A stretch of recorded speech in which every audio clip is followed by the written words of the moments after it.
에 있는 말씀 보십니다. 제가 가지고 있는 신약성경 302쪽에 있습니다. 신약성경 우리 고린도후서 우리 13장 5절에 있는 말씀 한 절만 보시겠습니다. 고린도후서 13장 우리 5절에 있는 말씀입니다. 우리 찾으신 줄 알고 5절 한 절만 다 같이 합독하여 읽겠습니다. 시작. 너희는 믿음 안에 있는가? 너희 자신을 시험하고 너희 자신을 확증하라. 예수 그리스도께서 너희 안에 계신 줄을 너희가 스스로 알지 못하느냐? 그렇지 않으면 너희는 버림을 받은 자니라. 아멘. 이 고린도후서의 오늘 이 본문의 이 배경이 있습니다. 주 약 52년경에 예수님이 오신 이후에 52년경 혹은 53년경에 바울이 2차 전도 여행 때에 1년 반 동안 이 고린도 지역에서 복음을 전파하였고 이 1년 반 동안 애증을 가지고 고린도 지역에서 복음을 전파한 이후에 세워진 교회가 이 고린도 교회다 라고 이야기할 수 있어요. 주 52년과 53년경에 2차 전도 여행 때. 그런 다음에 주 53년에서 57년 경우에 이 바울이 에베소 지역에서 있다가 약 55년 중에 고린도 전서를 편지를 써요. 에베소 지역에서. 그리고 나서 이 디모데 편으로 고린도 지역에 세운 이 교회에 고린도 전서라고 하는 이 편지를 보냅니다. 바울이 고린도 이 지역에 이 교회에 고린도 교회에 고린도 전서를 보낸 이후에 55년 그해 고린도 전서를 보내고 55년 그해 여름과 가을쯤에 유럽의 첫 성이 마게도냐라 빌립보 우리가 보았던 사도행전 16장에 나타난 이 마게도냐 빌립보 그 다음에 이 지역에 있을 때에 데살로니가의 지역에 방문했을 때에 이 아까는 우리가 디모데 편으로 고린도 전서를 보냈다면 이제는 고린도 후서를 고린도 교회에 보내면서 디도 편으로 이 고린도의 소식을 듣게 돼요. 디도 편으로 이 바울이 에베소 지역과 그 다음에 마게도냐 이 데살로니가 지역에 있을 때에 디도 편으로 지금 고린도 교회에 적지 않은 크고 작은 문제가 있다라고 하는 이 이야기를 듣고 난 이후에 고린도 후서에 편지를 보내고 누구의 편으로? 디도 편으로 이 고린도 지역의 성도들에게 고린도 후서에 편지를 이렇게 보냅니다. 디도 편으로 고린도 지역의 고린도 교회에 좋은 소식과 나쁜 소식을 들어요. 첫 번째 좋은 소식은 어떤 소식이냐면 바울이 세운 또 1년 반 동안 이렇게 복음을 증거하여 세운 이 교회가 나름대로 무질서 가운데 있었는데 바울이 고린도 전서 이 편지를 보내고 난 이후에 그 무질서가 질서적으로 잘 영적인 질서가 잘 잡히고 있는 그런 소식을 이 디도 편으로 좋은 소식 첫 번째 소식을 듣는 거예요. 바울이 복음을 증거하고 바울이 고린도 지역에서 계속 목회를 한 것이 아니라 바울은 계속 전도 여행을 하지요. 그리고 바울이 복음을 증거하는 이후에 바울이 떠나간 이 고린도 교회가 무질서 가운데에 사로잡힌 거예요. 그래서 바울이 그 이야기를 들은 이후에 고린도 후서를 보내면서 고린도 전서를 또 보내면서 이 무질서가 잘 잡혔다라고 하는 이야기를 듣습니다. 고린도 전서를 보내면서. 그리고 나쁜 소식은 디도를 편에서 이 교회 안에 뭐예요? 거짓 무슨 선지자? 선지자들이 이 교회 안에 침투하여서 바울의 사도성 바울 개라고 해서 너무 죄송한데 바울 그분 너에게 복음을 증거한 이 바울 사도성 예수님을 만난 적도 한 번도 없어. 사도성에 대한 이간질을 시키는 거예요. 그리고 이 바울이 갖고 있는 그 어떤 영적인 권위를 무너뜨리게 하는 그런 일들이 어디 안에서? 고린도 교회 안에서 지금 발생하고 있음을 이야기하고 있는 것이죠. 바울의 사도적인 직분을 훼손하고 바울을 무시하게 되는 거예요. 어디 안에서요? 고린도 교회 안에서. 고린도 교회는 누구와 함께 세운 거예요? 바울이 직접 그 교회를 복음을 증거해 세웠는데 이 거짓 선지자들이 들어와서 지금 바울을 그렇게 모함하고 있는 또 세력들이 그 교회 안에서 생기게 된 것입니다. 바울 가짜다라고 얘기하는 거예요. 예수님이 본 적도 없다. 너희들이 속고 있는 것이다. 라고 이렇게 얘기해요. 그래서 주 56년경에 빌립보 지역에서 바울이 자신의 사도성을 강조하고 그 다음에 내가 받은 사명이 진짜라 라고 하는 것을 이 거짓 선지자들에게 대처하기 위해 고린도 후서를 지금 디도편으로 2차 편지를 써서 지금 보내고 있는 거예요. 이해되셨죠? 이 고린도 후서는 바울의 사도권, 거짓 선지자들이 들어와서 이 고린도 교회의 모든 면들을 다시 무너뜨리고 있는 것 가운데에 바울이 편지를 보내서 내가 예수 그리스도의 사도가 맞다. 나 예수 그리스도를 보았다. 나 진짜다. 거짓말하는 것이 아니다. 라고 하는 자기의 사도성을 지금 계속해서 항변하고 있는 것이 어떻게 해요? 고린도 후서의 전체적인 내용이다. 라고 이렇게 이야기할 수 있는 것입니다. 그리고 나서 바울이 강조하고 있는 것은 오직 고린도 교회는 예수 그리스도의 복음만이 온전히 드러나기를 원한다. 이것이 강조하고 있어요. 본인의 사도성을 강조하고 오직 교회는 이 고린도 교회는 어떤 이단 시비 이런 거에 말려서 너희들이 무너질 것이 아니라 오직 뭐예요? 복음만. 오직 뭐예요?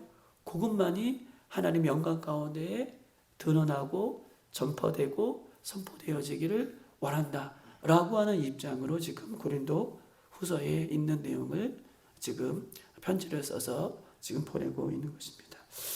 우리 교회도, 우리 빌라델피아 교회도 예수님 다시 오실 때까지 오직 복음만이 온전하게 드러나는, 그리고 복음만을 온전하게 자랑할 수 있는 우리 교회가 되기를 주님의 이름으로 축복합니다. 이거 너무 중요한 얘기죠. 그 이야기를 지금 고린도 후서의 편지를 통해서 보내고 있는 거예요. 그러면서 이제 바울이 이 고린도 후서는 13장으로 끝나는 거거든요. 13장의 마지막 결론으로 오늘 5절을 얘기하고 있는 거예요. 5절 이렇게 보면 너희는 믿음 안에 있는가? 고린도 교회 성도들을 얘기하고 있죠. 5절 너희는 믿음 안에 있는가? 너희 자신을 시험하고 너희 자신을 확증하라. 예수 그리스도께서 너희 안에 계신 줄을 너희가 스스로 확증하고 알지 못하면 어떻게 해요? 너희도 버림을 받을 수 있다. 라고 아주 중요한 이야기를 하고 있는 것입니다. 여러분, 내가 구원받았는가 보다 더 중요한 일이 있을까 없을까요? 없죠. 내가 구원받았는가? 내 믿음이 진짠가? 오늘 본문의 말씀처럼 너희 자신을 시험하고 나의 그 영적인 구원, 나의 그 영원한 생명, 이것을 확증하고 확인하고 이것을 붙드는 것만큼 이 세상에서 우리가 중요한 것이 무엇이 있겠냐고요. 히브리서 9장 27절은 뭐라고 써 있습니까? 히브리서 9장 27절 한 번 죽는 것은 사람에게 정한 것이래요. 한 번 죽는 것은 모든 사람이 정한 것이래요. 남녀노소, 아이들 지금 태어났다고요? 태어난 아기도 지금 내가 나이가 80이라고요? 80 먹어도 우리는 결국 어디로 가는 거예요? 한 번 죽는 것은 하나님께서 정해주신 그 죽음을 향해 달려가고 있어요. 여기서 벗어날 수 있는 사람, 죽음을 벗어날 수 있는 사람은 이 땅에 한 명도 존재하지 않아요. 모두가 죽음을 다 통과해야 돼요. 그 죽음을 향해서 갈 거예요. 그 죽음이 언제인지는 모르지만 우리는 그 죽음을 향해서 성경은 다 갖고 있다는 거예요. 그런데 히브리서 9장 27절에는 한 번 죽는 것은 사람에게 정해진 것인데 그 위에는 뭐가 있어요? 심판이 있다. 그 이후에는 심판이 있다. 그 외의 심판은요, 무서운 심판이에요. 하나님의 심판은 무서운 심판이 있다라고 성경은 우리에게 약속하고 있는 것입니다. 죽음 이후에 하나님의 무서운 심판을 믿는다면 보세요. 지금 내가 이 땅에서 어떻게 살아가느냐, 어떤 믿음을 갖고 있느냐, 내가 어떤 구원관을 갖고 있느냐, 이것만큼 더 중요한 게 어디 있어요? 심판이 없다면 내가 살면 되죠. 사람들이 무신론자들이 말하는 것처럼 에이 죽으면 끝이야. 근데요, 죽으면 끝이 아니에요. 무신론자들이 말하는 죽음을, 범신론자, 무신론자들이 말하는 죽음 이후에는 끝이 아니라 우리에게는 반드시 하나님의 심판이 있어요. 구원에 대한 심판이죠. 영원히 하늘나라에서 사는지 영원히 지옥에서 사는지에 심판이 있다는 거예요. 그렇기 때문에 우리가 이 땅에서 예수 그리스도를 믿는 그 믿음, 구원에 대한 확신, 천국에 대한 확신, 이것보다 더 소중한 것이 어디 있겠느냐라고 지금 바울이 우리에게 고린도 교회의 성도들에게 질문을 던지고 도전을 주는 이 말씀이 오늘 우리에게 귀하게 들려지는 이유가 여기 있다라고 이야기할 수 있는 것입니다. 이 땅에 예수님을 믿는 많은 사람들이 자신의 구원에 대해 한 번도 진지하게 생각해 보지 않고 나는 교회에 다니니까 늘 말하는 것처럼 나는 교회를 다니니까 나는 모태신앙이니까 나는 어렸을 때부터 교회를 다녔으니 나는 나의 구원에 대해서 따나운 당상처럼 이미 티켓을 받은 것처럼 이렇게 생각하고 살아간다는 거예요. 그런데 오늘 본문의 바울은요, 너희 안에 예수가 있는 거에 대한 믿음과 그것을 확증하지 않으면 고린도 교회 성도들도 어떻게 해요? 버림을 받을 수 있다. 여러분, 바울이요, 고린도 교회에 전한 것이 뭘까요? 오직 복음만이 드러나길 원한다. 바울이요, 다른 걸 전하지 않았어요. 예수 그리스도가 구주라는 것만 전했어요. 그래서 복음이 선택된 거예요. 그 교회가 형성이 된 거예요. 그럼에도 불구하고 바울이 고린도후서 13장 5절에 결론을 맺으면서 우리도 언젠가도 버림을 받을 수 있다. 그러므로 너희가 믿음 안에 있는가? 너희 믿음이 진짜인가? 뭐예요? 시험하고 확증하고 문을 두드려야 된다라고 이렇게 강조하고 있는 것입니다. 여러분, 내가 예수 그리스도의 믿음, 이 예수 그리스도를 믿는 이 믿음 안에 있는가? 자신을 시험하고 확증하지 않는다면, 시험하고 이 확증하지 않는 그 믿음을 우리가 갖고 있는다면 우리가 평생 착각 속에 살아가고 있어요. 나는 예수님은 잘 믿고 있어. 나는 구원받을 수 있어. 우리가 이 믿음과 구원관을 내가 확증하고 내가 붙들고 시험하고 문을 두드려 보지 않는다면 우리는 착각 속에 평생을 나 문제없어. 나 잘 믿고 있어. 평생 이렇게 살다가 죽으면 어떡해요? 제 말이 아니라 지금 누구의 말이에요? 바울이 지금 이렇게 얘기하고 있어요. 고린도 교회 성도들에게.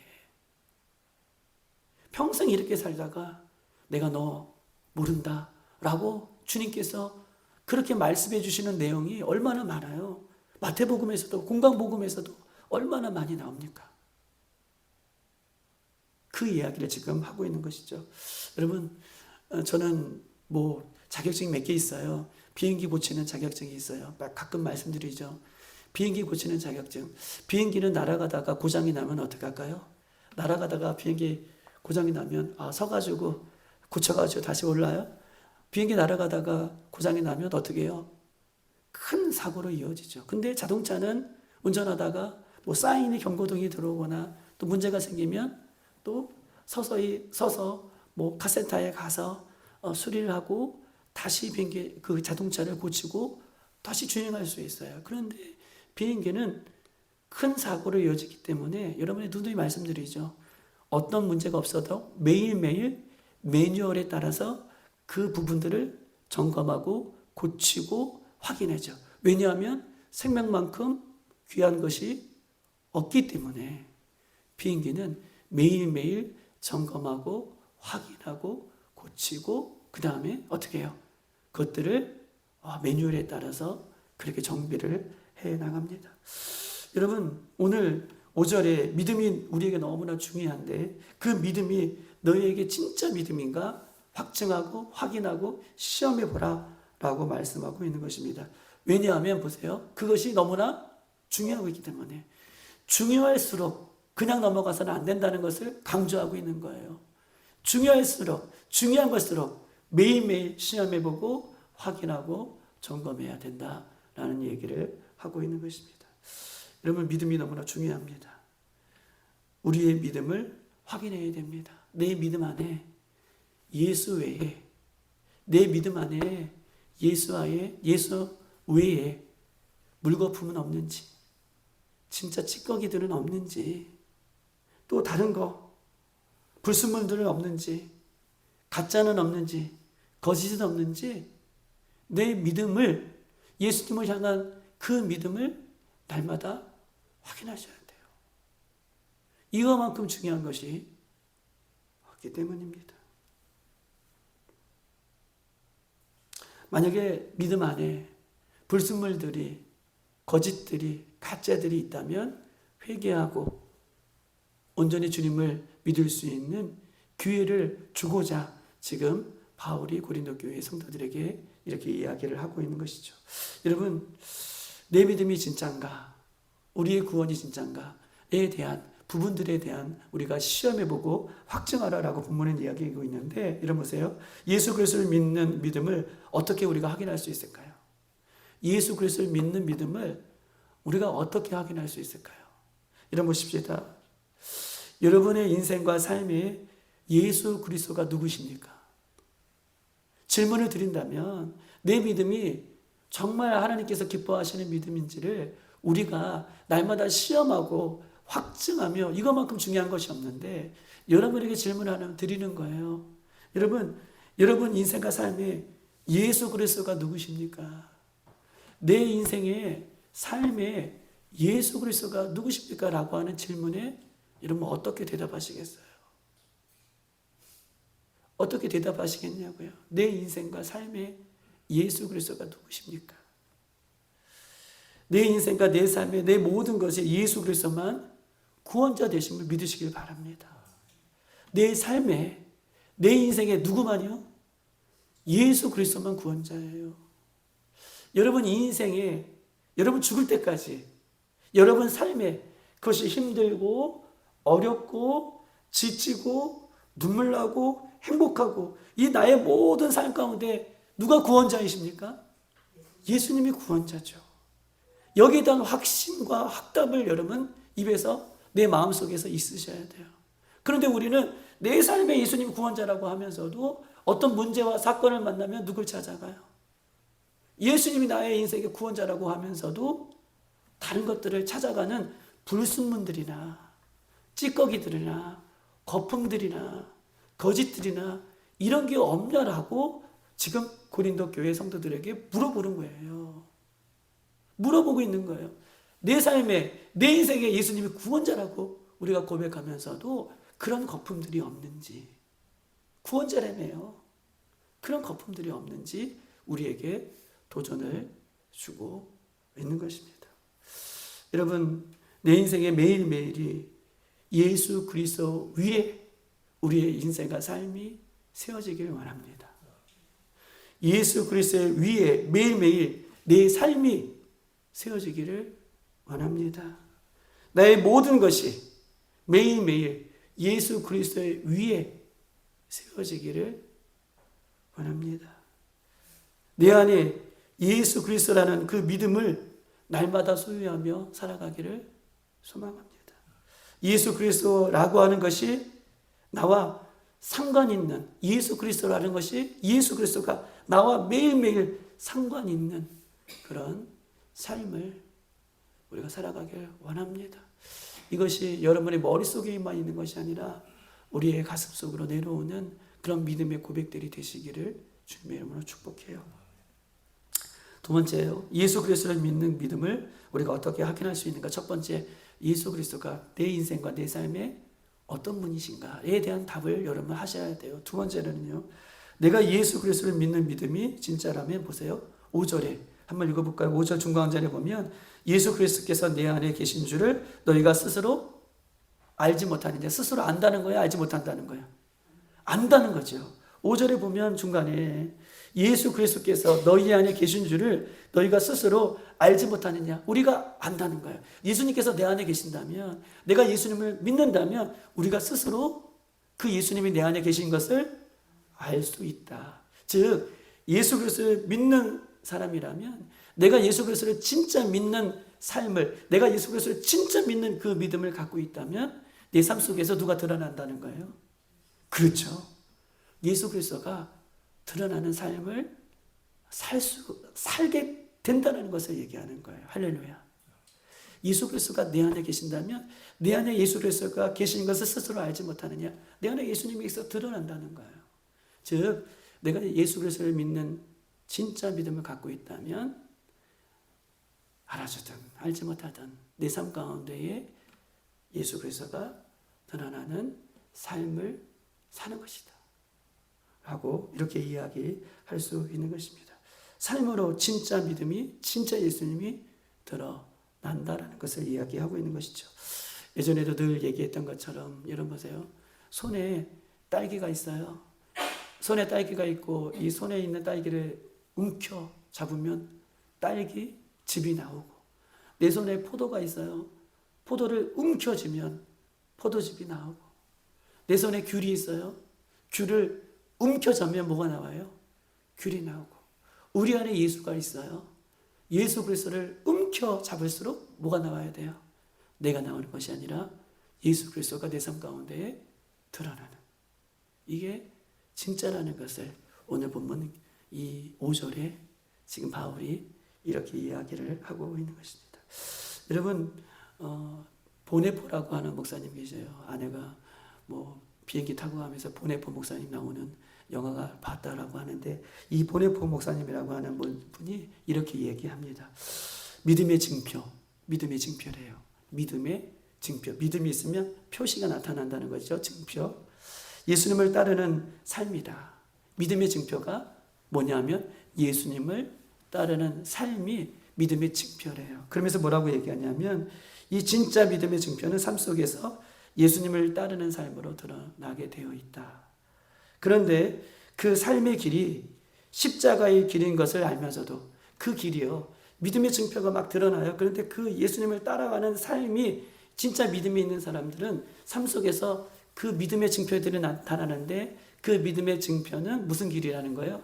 십자가의 길을 걸어가는 길로, 모습으로 믿음의 증표가 드러난다라고 이야기하고 있는 거예요. 그런데 내가 믿는 예수님이 걸어가신 길이기 때문에 삶 속에서도 자연스럽게 그 믿음의 증표, 예수님이 따라가셨던, 예수님이 걸어가셨던 그 길을 믿는 사람들, 예수님을 믿는 사람들이 그 길을 가게 되는 것이다 라고 얘기해요. 그런데 보세요.